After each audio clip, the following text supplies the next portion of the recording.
The day I moved into my new home was supposed to mark the beginning of a new chapter in my life. A fresh start where I could pursue the dreams I had always envisioned for myself.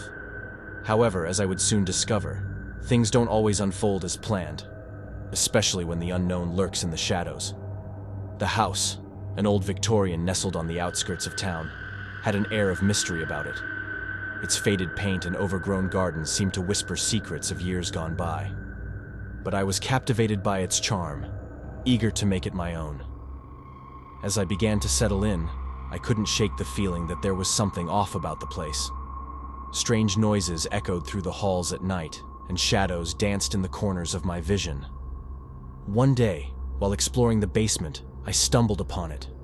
A hidden door, bolted shut with padlocks and boards nailed tightly in place. My curiosity piqued. I couldn't resist the urge to uncover its secrets. With trembling hands, I removed the padlocks and pulled away the boards, revealing a dark, foreboding passage beyond. The air was thick with the scent of damp earth, and the flickering light of old mining lamps lined the walls, casting long shadows that seemed to dance and sway. I pressed on, my footsteps echoing down the narrow corridor. The tunnel seemed to stretch on endlessly, twisting and turning like a maze of nightmares. Despite the chill that ran down my spine, I pressed on and stepped into the dimly lit tunnel, my footsteps echoing down the narrow corridor. The air was musty, thick with the scent of damp earth and decay. The tunnel stretched out before me like a yawning abyss, its secrets shrouded in darkness. My inner voice screamed at me, telling me that I should turn back, bolt the door shut again, and never look back. But the pull of curiosity was too strong, gnawing at my chest like a hungry beast. The mining lamps lining the walls cast eerie shadows, flickering and dancing with every step I took. Each footfall echoed down the tunnel, reverberating off the damp stone walls. I walked for what felt like hours, the tunnel seeming to stretch on endlessly. My senses were on high alert, every creak and groan of the tunnel causing an uneasy feeling to rise in my stomach constantly. And then I saw it. A section of the tunnel where the lights seemed to dim, as if swallowed by the darkness itself. I hesitated, my breath catching in my throat, but something compelled me forward. With trembling hands, I reached out into the darkness, feeling my way along the cold, damp walls.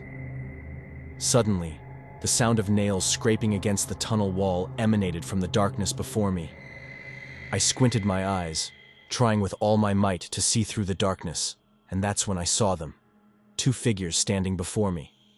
Their forms were distorted and strange, each no taller than 4 feet, and their limbs were elongated.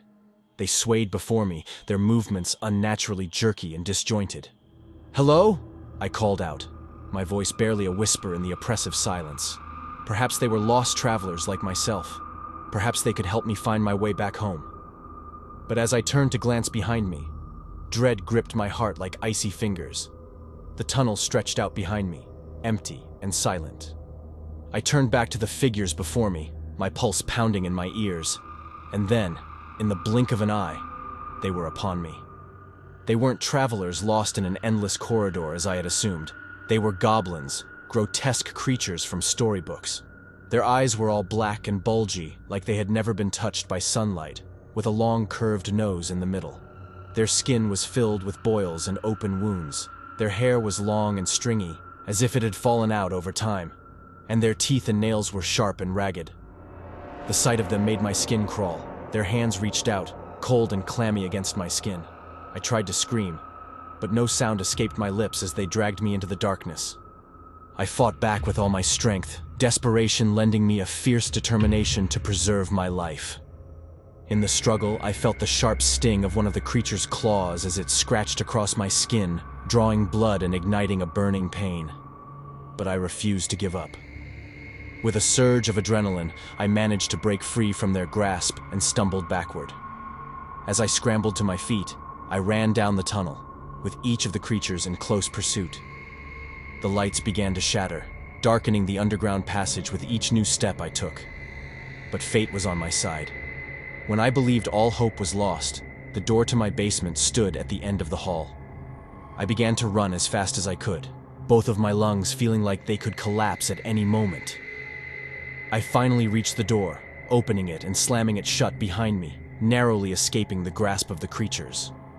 One of them almost got through, its clawed hand reaching out, but I acted quickly, slicing off its arm with a nearby tool, hearing its screech of pain echo through the tunnel. With trembling hands, I grabbed the lock and bolted the door shut, adding more locks and nailing it closed once again. They slammed their bodies against the door, trying to break free, but the door held firm.